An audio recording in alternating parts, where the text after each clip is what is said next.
નમસ્કાર વિદ્યાર્થી મિત્રો.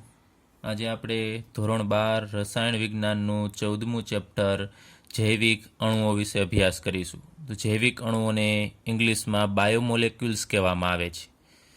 તો જૈવિક અણુઓના નામ ઉપરથી જ આપણને ખ્યાલ આવી જશે કે એવા અણુઓ કે જે જૈવિક પ્રણાલીમાં એટલે કે જીવંત પ્રણાલીમાં આવેલા હશે. તો જીવંત પ્રણાલી એટલે કે વનસ્પતિ અથવા તો કોઈ પણ પ્રાણી કે જે જીવંત છે એ સ્વયં વૃદ્ધિ પામે છે અને ટકી રહે છે અને પ્રજોત્પત્તિ કરે છે. તો પ્રજોત્પત્તિ એટલે કે એના જેવો જ બીજો સજીવ છે ઉત્પન્ન કરી શકે. હવે અહીંયા આશ્ચર્ય પમાડનાર એક વસ્તુ છે, જેમ કે જીવંત પ્રણાલી છે એ અજૈવિક એટલે કે નિર્જીવ પરમાણુઓ અને અણુઓમાંથી બનેલી હોય છે.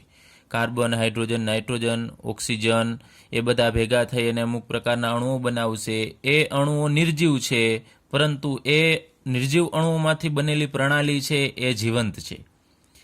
તો જીવંત પ્રણાલીમાં રાસાયણિક રીતે શું થાય છે, કેવા ફેરફાર થશે, એના વિશેનો અભ્યાસ જૈવ રસાયણ વિજ્ઞાન, જેને ઇંગ્લિશમાં બાયોકેમિસ્ટ્રી કહેવામાં આવે છે, એની અંદર કરવામાં આવે છે.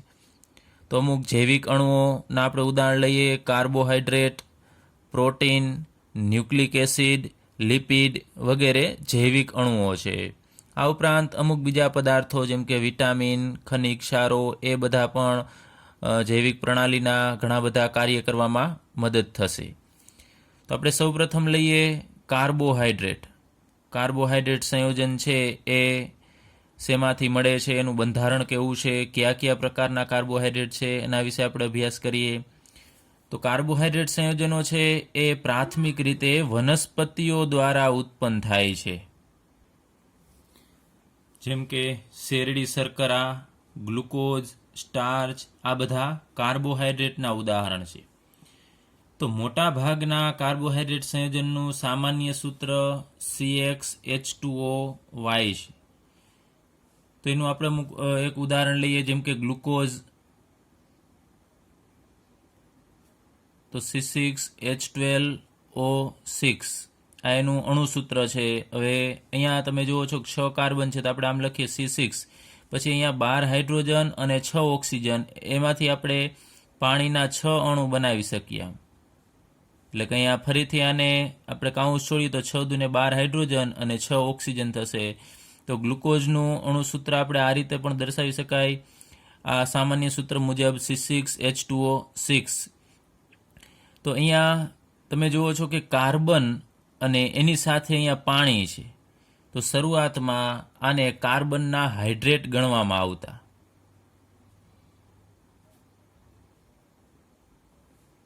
હાઇડ્રેટ એટલે પાણી, એટલે કાર્બનની સાથે પાણી હોય એવા સંયોજનને કાર્બનના હાઇડ્રેટ કહેવામાં આવતા, અને કાર્બનના હાઇડ્રેટ ઉપરથી આવા સંયોજનનું નામ કાર્બોહાઈડ્રેટ આપવામાં આવેલું.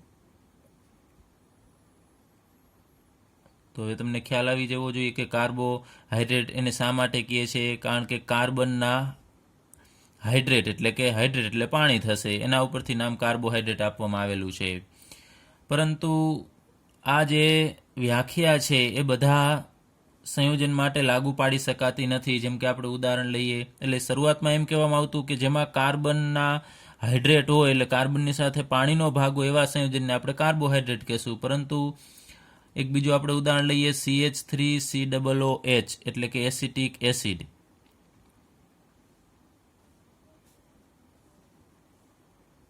ચલો આમાં તમે જુઓ છો કે કાર્બન કેટલા છે? 2. તો આપણે આમ લખીએ C2. ત્યારબાદ હાઇડ્રોજન 3 ને 4 છે અને 2 ઓક્સિજન છે. તો એમાંથી આપણને 2 મોલ પાણી મળે. અહીંયા H2O ટ્વાઇસ લખી શકાય.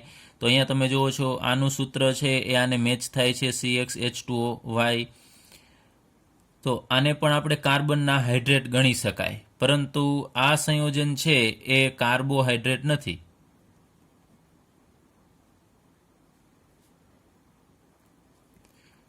તો ખાસ અહીંયા ધ્યાન આપજો, કાર્બોહાઈડ્રેટ છે એ તો કદાચ આને અનુસરતા હોય, પરંતુ આ બીજું સંયોજન છે જે કાર્બોહાઈડ્રેટ નથી એ પણ આ સૂત્રને અનુસરે છે. તો આપણે કહી શકાય કે આ જે વ્યાખ્યા છે એ બધા માટે લાગુ પાડી શકાતી નથી. ત્યારબાદ એક બીજું સંયોજન રહેમનોઝ કે જેનું અણુસૂત્ર છે C6H12O5.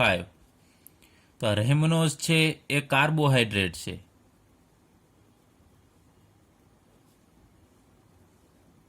પરંતુ આ સંયોજન છે એ આને અનુસરતું નથી. તમે જુઓ છો C6 થશે, પરંતુ H12 છે તો ઓક્સિજન અહીંયા 5 છે, તો એમાંથી આપણે 5 જ પાણીના અણુ છે બનાવી શકીએ, અને એક હાઇડ્રોજન છે એ 2 હાઇડ્રોજન છે વધશે.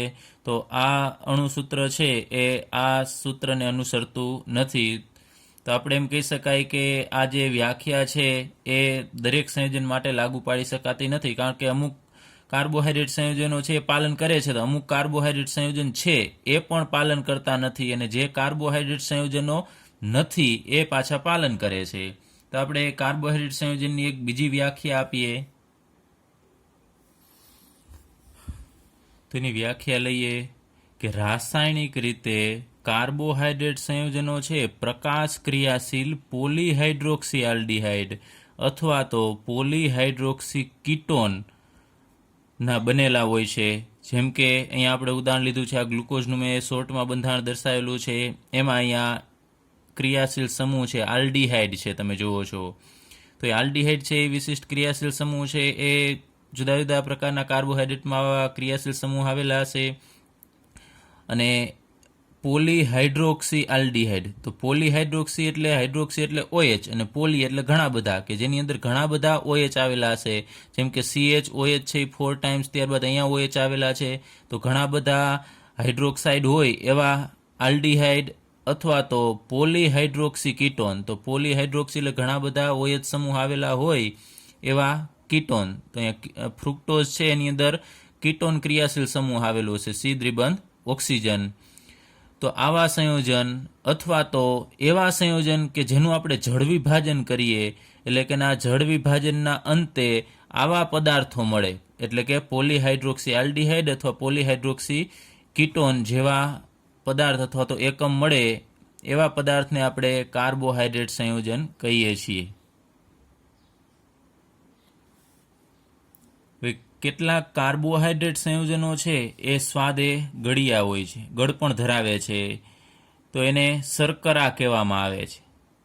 જેમ કે ઉદાહરણ તરીકે આપણે લઈએ સુક્રોઝ એટલે કે ખાંડ, જેનો આપણે ઘરે ઉપયોગ કરીએ છીએ.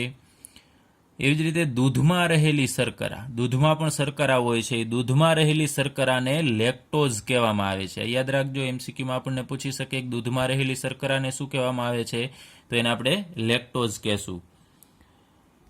તો કાર્બોહાઈડ્રેટ સંયોજનોને બીજું નામ આપવામાં આવે છે સેકેરાઇડ, એને સેકેરાઇડ પણ કહેવામાં આવે છે. તો શા માટે એને સેકેરાઇડ કહેવામાં આવે છે? કારણ કે ગ્રીક ભાષામાં સેકેરોનનો અર્થ થાય છે શર્કરા. તો તમે જુઓ છો કાર્બોહાઈડ્રેટ છે, કેટલાક કાર્બોહાઈડ્રેટ એ સ્વાદે ગળિયા હોય છે, એટલે આપણે એને શર્કરા કહીએ છીએ. તો શર્કરાને ગ્રીક ભાષામાં સેકેરોન કહેવામાં આવે છે, અને સેકેરોન ઉપરથી કાર્બોહાઈડ્રેટને સેકેરાઇડ કહેવામાં આવે છે. ત્યારબાદ કાર્બોહાઈડ્રેટ સંયોજનોનું વર્ગીકરણ લઈએ. તો કાર્બોહાઈડ્રેટ સંયોજનોનું વર્ગીકરણ કેવી રીતે કરવામાં આવે છે? તો કાર્બોહાઈડ્રેટ સંયોજનના જળ વિભાજનના અંતે કઈ નિપજ મળે છે એ નિપજના આધારે એનું વર્ગીકરણ કરવામાં આવે છે. એટલે કે જળ વિભાજન કરીશું અને એના આધારે આપણે જે નિપજ મળતી હોય છે એના આધારે આપણે વર્ગીકરણ કરીશું. તો અહીંયા મુખ્યત્વે 3 વર્ગમાં એનું વર્ગીકરણ કરવામાં આવે છે: મોનોસેકેરાઇડ, ઓલિગોસેકેરાઇડ અને પોલીસેકેરાઇડ. એમાં સૌપ્રથમ આપણે અભ્યાસ કરીએ મોનોસેકેરાઇડ વિશે. તો મોનોસેકેરાઇડ કેને કહેવામાં આવે છે? તો જે કાર્બોહાઈડ્રેટ સંયોજનનું પોલીહાઇડ્રોક્સી આલ્ડીહાઇડ અથવા તો પોલીહાઇડ્રોક્સી કીટોનના વધુ સરળ અથવા તો સાદા એકમમાં જળ વિભાજન કરી શકાતું નથી, તેને મોનોસેકેરાઇડ કહેવામાં આવે છે. એટલે કે એવા કાર્બોહાઈડ્રેટ કે જેનું આપણે જળ વિભાજન કરી શકતા નથી, એટલે એનું જળ વિભાજન ન થાય એવા કાર્બોહાઈડ્રેટને આપણે મોનોસેકેરાઇડ કહેશું. તો કુદરતમાંથી આશરે 20 મોનોસેકેરાઇડ છે એ મળી આવે છે કે જેનું આગળ ઉપર જળ વિભાજન થશે નહીં. તો એના આપણે ઉદાહરણ લઈએ: ગ્લુકોઝ, ફ્રુક્ટોઝ, રિબોઝ, આ બધા મોનોસેકેરાઇડ છે. તો આપણે લઈએ, માનો કે ગ્લુકોઝ છે, અને ગ્લુકોઝનું આપણે જળ વિભાજન કરીએ તો એનું જળ વિભાજન થશે નહીં. એટલે ગ્લુકોઝનું જળ વિભાજન કરવાનો આપણે પ્રયત્ન કરીએ તો આપણને ફરીથી ગ્લુકોઝ જ પ્રાપ્ત થશે. એટલે કે આપણે કહી શકાય એનું આગળ ઉપર જળ વિભાજન કરી શકાતો નથી. તો આ મૂળ એક સાદા એકમ કહેવાય કે જે નાનામાં નાનો, આપણે કેમ કોઈ પણ વસ્તુ પરમાણુ છે એ કોઈ પણ અણુ અથવા સંયોજન હોય એનો નાનામાં નાનો એકમ કહી શકાય. એ જ રીતે આ મોનોસેકેરાઇડ છે એ નાનામાં નાનો કાર્બોહાઈડ્રેટનો આપણે એકમ કહી શકાય. ચલો ત્યારબાદ ઓલિગોસેકેરાઇડ વિશે અભ્યાસ કરીએ. એટલે આ બીજો વર્ગ છે. તો ઓલિગોસેકેરાઇડ કેને કહેવાય? તો જે કાર્બોહાઈડ્રેટનું આપણે જળ વિભાજન કરીએ અને એમાંથી આપણને 2 થી 10 મોનોસેકેરાઇડના અણુ અથવા એકમ મળે તો એવા કાર્બોહાઈડ્રેટ સંયોજનને આપણે ઓલિગોસેકેરાઇડ કહેશું. તો 2 થી 10 મોનોસેકેરાઇડ એટલે આવા, જેમ કે ગ્લુકોઝ છે, ફ્રુક્ટોઝ છે, રિબોઝ છે, એ બધા મોનોસેકેરાઇડ છે. તો અહીંયા મોટો અણુ હશે એનું આપણે જળ વિભાજન કરીશું તો 2, 3, 4, 5 થી લઈને 10 સુધી જો મોનોસેકેરાઇડ મળે તો આ જે શરૂઆતમાં લીધેલો કાર્બોહાઈડ્રેટ છે એને આપણે ઓલિગોસેકેરાઇડ કહેશું. તો ફરીથી આપણે ઓલિગોસેકેરાઇડનું વર્ગીકરણ કરીશું કે અહીંયા આપણે કાર્બોહાઈડ્રેટનું જળ વિભાજન કરીએ અને એમાંથી આપણને કેટલા મોનોસેકેરાઇડના એકમ મળે છે એના આધારે ફરીથી આપણે વર્ગીકરણ કરીશું. તો ડાયસેકેરાઇડ, ટ્રાયસેકેરાઇડ, ટેટ્રાસેકેરાઇડ એ રીતે એનું વર્ગીકરણ કરવામાં આવે છે. તો અહીંયા ડાયસેકેરાઇડના નામ ઉપરથી જ આપણને ખ્યાલ આવી જશે કે ડાય એટલે 2 અને સેકેરાઇડ એટલે શર્કરા, કે જે કાર્બોહાઈડ્રેટનું જળ વિભાજન કરવાથી આપણને 2 મોનોસેકેરાઇડના એકમ મળે તો એવા સેકેરાઇડને આપણે ડાયસેકેરાઇડ કહેશું. તો અહીંયા લઈએ આપણે કે ડાયસેકેરાઇડ એનું જ્યારે જળ વિભાજન કરવામાં આવે તો આપણને 2 મોનોસેકેરાઇડ મળશે.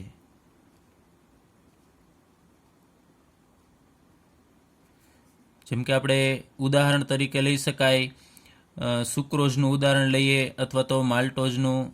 તો ચાલો અત્યારે આપણે સુક્રોઝનું ઉદાહરણ લઈએ. તો સુક્રોઝ છે એ ડાયસેકેરાઇડ છે. તો એનું જ્યારે જળ વિભાજન કરવામાં આવે છે તો સુક્રોઝમાંથી આપણને એક ગ્લુકોઝ મળશે અને બીજો મોનોસેકેરાઇડ છે ફ્રુક્ટોઝ મળશે.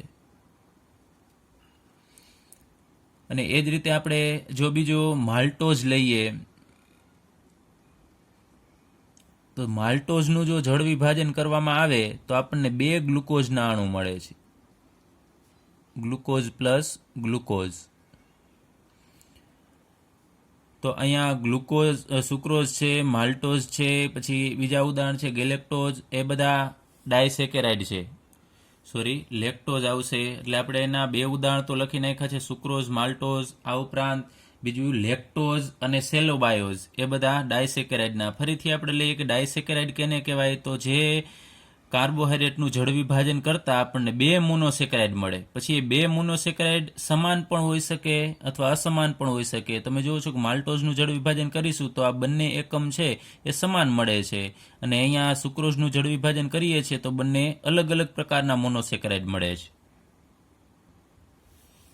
ત્યારબાદ ટ્રાયસેકેરાઇડ વિશે અભ્યાસ કરીએ. તો ટ્રાયસેકેરાઇડ કેને કહેવાય? તો જે કાર્બોહાઈડ્રેટનું જળ વિભાજન કરતા આપણને ટ્રાય એટલે કે 3 મોનોસેકેરાઇડના અણુ મળે. 3 મોનોસેકેરાઇડના અણુ મળે તો એવા કાર્બોહાઈડ્રેટને આપણે ટ્રાયસેકેરાઇડ કહેશું. અને એનું એક આપણે ઉદાહરણ લખીએ, રેફિનોઝ. તો રેફિનોઝ છે એ ટ્રાયસેકેરાઇડ છે. ચલો એ જ રીતે હવે ટેટ્રાસેકેરાઇડ કેને કહેવાય? તો તમને ખ્યાલ આવી જ જશે હવે કે જે કાર્બોહાઈડ્રેટ સંયોજનોનું જળ વિભાજન કરતાં આપણને ટેટ્રા એટલે કે 4 મોનોસેકેરાઇડના અણુ મળે. તો એવા કાર્બોહાઈડ્રેટને આપણે ટેટ્રાસેકેરાઇડ કહેશું. અને ટેટ્રાસેકેરાઇડનું આપણે એક ઉદાહરણ લખીએ, સ્ટેચિયોઝ.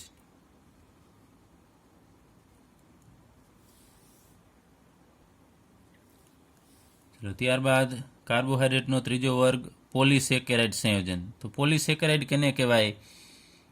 તો એની વ્યાખ્યા લઈએ, જે કાર્બોહાઈડ્રેટ સંયોજનનું જળ વિભાજન કરતા અસંખ્ય મોનોસેકેરાઇડના એકમ મળે. તો એવા કાર્બોહાઈડ્રેટને આપણે પોલીસેકેરાઇડ કહેશું. એટલે વ્યાખ્યા આપણે જળ વિભાજનથી જ આપીએ છીએ કે સંયોજનનું જળ વિભાજન કરતાં કેટલા મોનોસેકેરાઇડના એકમ મળે. જો 10 સુધી મળે, 2 થી 10 સુધી, તો આપણે એને ઓલિગોસેકેરાઇડ કહીએ છીએ. અને પછી એનાથી વધારે એટલે કે અસંખ્ય આપણને મોનોસેકેરાઇડ મળે જળ વિભાજન કરવાથી, તો એવા કાર્બોહાઈડ્રેટને આપણે પોલીસેકેરાઇડ કહેશું. તો એના આપણે ઉદાહરણ લઈએ, જેમ કે સ્ટાર્ચનું જળ વિભાજન કરીશું તો આપણને અસંખ્ય ગ્લુકોઝના એકમ મળશે, એટલે કે મોનોસેકેરાઇડ મળશે. ત્યારબાદ સેલ્યુલોઝ, ગ્લાયકોજન, ગુંદર, આ બધા પોલીસેકેરાઇડના ઉદાહરણ છે. આ પોલીસેકેરાઇડ સંયોજનો છે એ ગળપણ ધરાવતા નથી, એટલે કે સ્વાદે મીઠા નથી. આગળ ઉપર આપણે વાત કરેલી કે સંયોજનો છે એ અમુક કેટલાક કાર્બોહાઈડ્રેટ છે એ સ્વાદે ગળપણ ધરાવે છે, પરંતુ આ સ્વાદે ગળપણ ધરાવતા નથી, એટલે કે મીઠા નથી. તો આને આપણે અશર્કરા કહેશું. જે સ્વાદમાં ગળપણ ધરાવતા હોય છે એને આપણે શર્કરા કહીએ છીએ, પરંતુ આ અશર્કરા થશે. એટલે કે તમે સ્ટાર્ચ અથવા સેલ્યુલોઝ છે એનો આપણે સ્વાદ લઈએ તો એ સ્વાદિષ્ટ હોતા નથી, એટલે આપણે આને પોલીસેકેરાઇડ સંયોજનોને અશર્કરા કહેશું. ત્યારબાદ કાર્બોહાઈડ્રેટને બીજી રીતે પણ આપણે વર્ગીકૃત કરી શકીએ છીએ, જેમ કે રિડ્યુસિંગ શર્કરા અથવા તો નોન રિડ્યુસિંગ શર્કરા. તો રિડ્યુસિંગ શર્કરાને આપણે રિડક્શન કરતા શર્કરા કહેશું, અને નોન રિડ્યુસિંગ શર્કરાને બિન રિડક્શન કરતા શર્કરા કહેશું. તો કયા કાર્બોહાઈડ્રેટને આપણે રિડ્યુસિંગ શર્કરા અથવા તો રિડક્શન કરતા શર્કરા કહેશું, એના વિશે અભ્યાસ કરીએ. તો જે કાર્બોહાઈડ્રેટ સંયોજનો છે એ આગળ ઉપર આપણે અભ્યાસ કરી ગયા છીએ ફેહલિંગ દ્રાવણ અને ફેહલિંગ કસોટી અને ટોલેન્સ કસોટી. તો જે કાર્બોહાઈડ્રેટ સંયોજન છે એ ફેહલિંગ દ્રાવણ અને ટોલેન્સ પ્રક્રિયક એનું રિડક્શન કરી શકે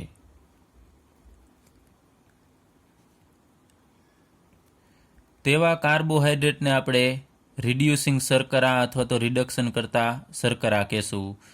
તો આપણે આગળ ઉપર અભ્યાસ કરી ગયા છે. ફરીથી હું શોર્ટમાં કહું છું કે ફેહલિંગ દ્રાવણ આપણે એ અને બી એવું બે લીધેલું, એમ આપણે વાત કરેલી કે Cu2+ હોય એનું રૂપાંતર Cu2O આપણે ફેહલિંગ કસોટીમાં અભ્યાસ કરી ગયા છીએ. Cu2O કન્વર્ટ થાય તો આ લાલ અવક્ષેપ આપે છે.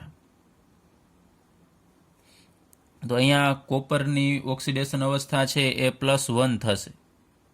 તો અહીંયા તમે જુઓ છો +2 +1 એટલે ઓક્સિડેશનાંકમાં ઘટાડો થાય છે, એટલે કોપર અહીંયા +2 છે એનું રિડક્શન થશે. અને એ રિડક્શન કોણ કરતું હોય છે? જે તે આપણે લીધેલો કાર્બોહાઈડ્રેટ શર્કરા. તો જે શર્કરા આ Cu2+નું Cu2O કન્વર્ટ કરશે એને આપણે રિડ્યુસિંગ શર્કરા કહેશું. અને એ જ રીતે આપણે ટોલેન્સ પ્રક્રિયક વિશે વાત કરેલી કે Ag+ નું રૂપાંતર છે Ag કરે છે. તો અહીંયા આનો ઓક્સિડેશનાંક +1 છે અને આનો ઓક્સિડેશનાંક 0 થશે. તો 1 માંથી અહીંયા 0 એટલે કે ઘટાડો થાય છે, એટલે આનું રિડક્શન થશે. તો એ રિડક્શન કોણ કરશે? જે આપણે અહીંયા શર્કરા લીધેલી હોય એ રિડક્શન કરશે. તો આ ફેહલિંગ કસોટી છે અને આ ટોલેન્સ કસોટી છે. તો આમાં આપણે ટોલેન્સ કસોટીમાં વાત કરેલી કે રજત દર્પણ થાય છે, એટલે કે ચાંદીના અરીસા જેવી રચના થાય છે. તો જે કાર્બોહાઈડ્રેટ છે ચાંદીનો અરીસો અથવા દર્પણ રચે એ શર્કરાને આપણે રિડ્યુસિંગ શર્કરા કહેશું. તો હવે રિડ્યુસિંગ શર્કરાના આપણે ઉદાહરણ લઈએ, તેમાં બધા જ મોનોસેકેરાઇડ આવશે, એટલે કે ગ્લુકોઝ, ફ્રુક્ટોઝ, રિબોઝ, આ બધા જ મોનોસેકેરાઇડ છે એ રિડ્યુસિંગ શર્કરા છે. ત્યારબાદ નોન રિડ્યુસિંગ શર્કરા કેને કહેવાય? તો આનાથી વિરુદ્ધ કે જે કાર્બોહાઈડ્રેટ સંયોજનો છે ફેહલિંગ દ્રાવણ અને ટોલેન્સ પ્રક્રિયકનું રિડક્શન ન કરી શકે.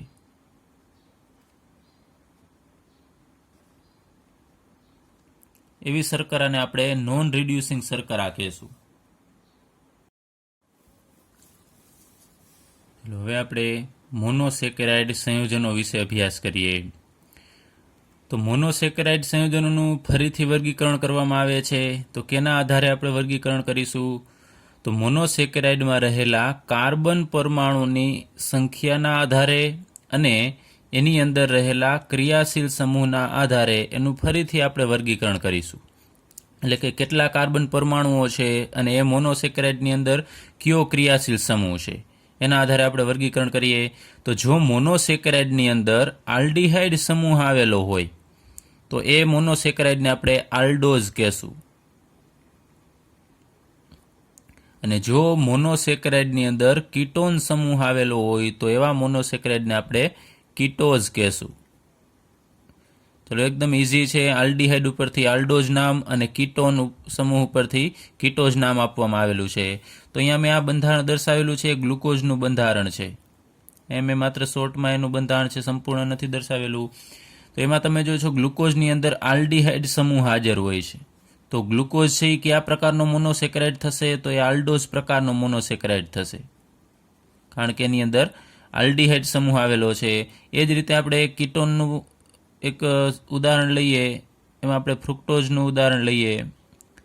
CHOH થ્રાઇસ, અહીંયા CH2OH. તો અહીંયા કીટોન આવેલો છે. તો આ પ્રકારના મોનોસેકેરાઇડને આપણે કીટોઝ કહેશું. અને અહીંયા જે મેં આ ઉદાહરણ દર્શાવેલું છે એ ફ્રુક્ટોઝનું છે. તો જો આલ્ડીહાઇડ હોય તો આલ્ડોઝ અને કીટોન સમૂહ આવેલો હોય તો એ મોનોસેકેરાઇડને આપણે કીટોઝ કહેશું. ત્યારબાદ આપણે બીજું કાર્બન પરમાણુની સંખ્યાના આધારે વર્ગીકરણ. તો આપણે લઈએ 3 કાર્બન પરમાણુ ધરાવતો મોનોસેકેરાઇડ, ત્યારબાદ 4 કાર્બન પરમાણુ, પછી 5, 6 અને 7 કાર્બન પરમાણુ ધરાવતો આપણે મોનોસેકેરાઇડ લઈએ. તો જો 3 કાર્બન પરમાણુ હોય તો એવા મોનોસેકેરાઇડને આપણે સામાન્ય રીતે ટ્રાયોઝ કહીએ છીએ. ઓઝ પ્રત્યય લાગે, આનું યાદ રાખજો, ટ્રાય પ્લસ ઓઝ એટલે ટ્રાયોઝ. પછી 4 કાર્બનવાળા મોનોસેકેરાઇડને આપણે ટેટ્રા ઉપરથી ટેટ્રોઝ કહેશું. પછી 5 કાર્બનવાળા મોનોસેકેરાઇડને આપણે પેન્ટોઝ કહેશું. પછી 6 એટલે હેક્ઝા ઉપરથી હેક્સોઝ. પછી 7 ને આપણે હેપ્ટ કહીએ છીએ, એના ઉપરથી હેપ્ટોઝ. હવે બીજું એક કે જો અહીંયા 3 કાર્બન હોય તો આપણે એને ટ્રાયોઝ કહીએ છીએ, અને 3 કાર્બનવાળો કોઈ મોનોસેકેરાઇડ હોય અને એની અંદર જો આલ્ડીહાઇડ સમૂહ આવેલો હોય તો એવા મોનોસેકેરાઇડને આપણે આલ્ડો ટ્રાયોઝ કહેશું. ચલો, આલ્ડો એટલે આલ્ડીહાઇડ ને ટ્રાયોઝ એટલે 3 કાર્બનવાળો મોનોસેકેરાઇડ. તો નામ ઉપરથી આપણને ખ્યાલ આવી જશે કે આલ્ડીહાઇડ હોય અને 3 કાર્બન હોય એવો મોનોસેકેરાઇડ, એને આપણે આલ્ડો ટ્રાયોઝ કહેશું. એ જ રીતે જો 3 કાર્બનવાળો કોઈ મોનોસેકેરાઇડ હોય અને એની અંદર કીટોન સમૂહ આવેલો હોય તો એને આપણે કીટો ટ્રાયોઝ કહેશું. એટલે ટ્રાયોઝની આગળ આપણે આલ્ડીહાઇડ હોય તો આલ્ડો અને જો કીટોન હોય તો કીટો પૂર્વક છે એડ કરવાનો. એ જ રીતે જો 4 કાર્બન પરમાણુ વાળો કોઈ પણ મોનોસેકેરાઇડ હોય તો એને આપણે, અને એની અંદર જો આલ્ડીહાઇડ આવેલો હોય તો આપણે એને આલ્ડો ટેટ્રોઝ કહેશું, અને કીટોન આવેલો હોય તો કીટો ટેટ્રોઝ. ત્યારબાદ 5 કાર્બનવાળો મોનોસેકેરાઇડ કે જો આલ્ડીહાઇડ હોય તો આલ્ડો પેન્ટોઝ, અને કીટોન આવેલો હોય તો કીટો પેન્ટોઝ. 6 કાર્બનવાળો આલ્ડીહાઇડ હોય સમૂહ એની અંદર તો એને આપણે કહેશું આલ્ડો હેક્સોઝ, અને કીટોન આવેલો હોય તો કીટો હેક્સોઝ. એ જ રીતે 7 કાર્બનવાળો સેકેરાઇડ કે જેની અંદર આલ્ડીહાઇડ હોય તો આપણે એને કહેશું આલ્ડો હેપ્ટોઝ, અને આને કહેશું કીટો હેપ્ટોઝ. તો આપણે આ એક ઉદાહરણ લઈએ. આલ્ડો હેક્સોઝ ઉપરથી તમને ખ્યાલ આવી જશે કે આલ્ડીહાઇડ હોય ને હેક્સોઝ એટલે 6 કાર્બનવાળો આલ્ડીહાઇડ. તો અહીંયા આ મોનોસેકેરાઇડ છે એની અંદર તમે જુઓ છો કે આલ્ડીહાઇડ સમૂહ છે અને કાર્બન ટોટલ કેટલા હશે? તો અહીંયા એક CHO નો, ત્યારબાદ અહીંયા આપણે કાઉન્સ કરીને 4 લખેલું છે, એટલે કે 4 વખત CHOH હશે, એટલે 4, 5 અને એક આ કાર્બન એટલે 6. તો આમાં 6 કાર્બન છે અને આલ્ડીહાઇડ સમૂહ છે. તો આ ગ્લુકોઝને આપણે આલ્ડો હેક્સોઝ પ્રકારનો મોનોસેકેરાઇડ કહેશું. આપણને પૂછે કે આલ્ડીહાઇડ કયા પ્રકારનો મોનોસેકેરાઇડ છે તો એ આલ્ડોહેક્સોસ પ્રકારનો છે. એ જ રીતે કીટોન છે એમાં તમે જુઓ છો ફ્રુક્ટોઝની અંદર કીટોન સમૂહ છે અને એની અંદર 6 કાર્બન છે. તો 6 કાર્બન અને કીટોન હોય એવો મોનોસેકેરાઇડ થશે કીટોહેક્સોઝ. તો ફ્રુક્ટોઝ છે એ કીટોહેક્સોઝ પ્રકારનું મોનોસેકેરાઇડ થશે. ત્યારબાદ આપણે ગ્લુકોઝ વિશે અભ્યાસ કરીશું. તો ગ્લુકોઝ છે એ કયા પ્રકારનો સેકેરાઇડ છે આપણને ખ્યાલ હોવો જોઈએ. તો ગ્લુકોઝ તમને ખ્યાલ જ છે મોનોસેકેરાઇડ છે.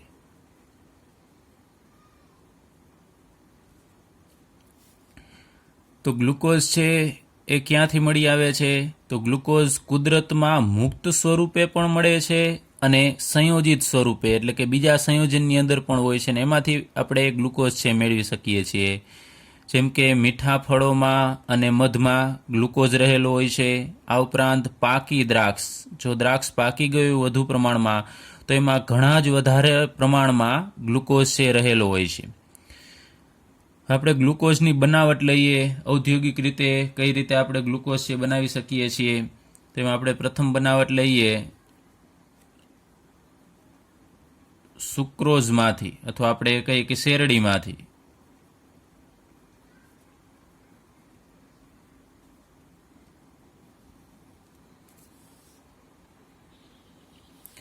હવે સુક્રોઝનું આપણે અહીંયા સૂત્ર લખીએ C12H22O11 એટલે આને આપણે સુક્રોઝ કહેશું. એટલે કે શેરડીમાંથી મળી આવે છે, એટલે કે ખાંડ જ છે આ.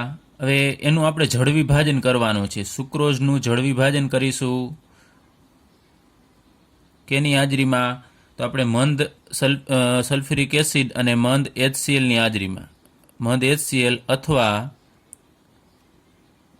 મંદ સલ્ફ્યુરિક એસિડ લેવાનું H2SO4 અને એનું આલ્કોહોલમાં બનાવેલું દ્રાવણ લેવાનું અને પછી આપણે એને ગરમ કરવાનું છે અને ઉકાળવાનું છે. તો પાણીનો અણુ છે એ આની અંદર એડ થઈ જશે અને સુક્રોઝનો અણુ જે મોટો હશે એને તોડી નાખશે અને સુક્રોઝમાંથી આપણને બીજા 2 અણુ મળશે.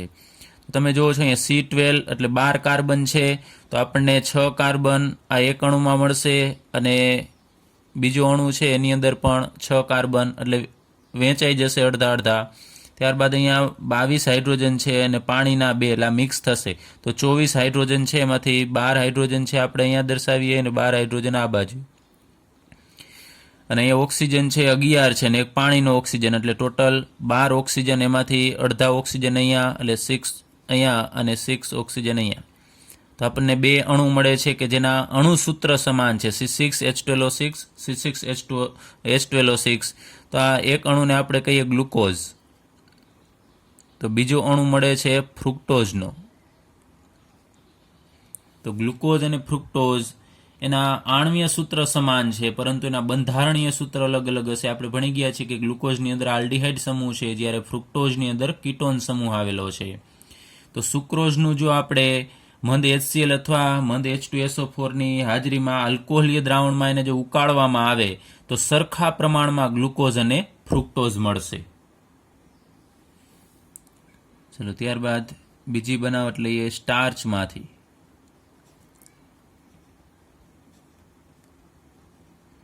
તો અહીંયા આપણે સ્ટાર્ચ લેવાનું થશે શરૂઆતમાં અને સ્ટાર્ચનું અહીંયા સૂત્ર લખું છું C6H10O5. અને સ્ટાર્ચ છે પોલિમર છે, એમાં ઘણા બધા આ એકમ આવેલા છે C6H10O5ના. તો આપણે આને આમ લખવું પડશે કાઉન્સ કરી અને અહીંયા N ટાઈમ્સ કે આવા અસંખ્ય અણુઓ હશે. તો આ સ્ટાર્ચ થશે અથવા તો સેલ્યુલોઝ થશે.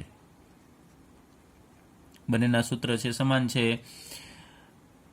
હવે અહીંયા પણ આપણે જળ વિભાજન કરવાનું છે. તો અહીંયા N અણુ આપણે આ એકમ N ટાઈમ્સ છે તો આપણે N ટાઈમ્સ H2O લેવાના છે અને એનું આપણે જળ વિભાજન જ કરવાનું છે. એસિડિક માધ્યમમાં કરવાનું છે એટલે H+ લેવાનું છે એટલે કે અહીંયા એસિડ લેવાનો થશે. અહીંયા એસિડ આપણે H2SO4 લેશું, મંદ H2SO4 જેને આપણે સામાન્ય રીતે H+ વડે જ દર્શાવીએ છીએ. H+ એટલે એસિડ, અહીંયા પણ આપણે H+ લખી શકાય.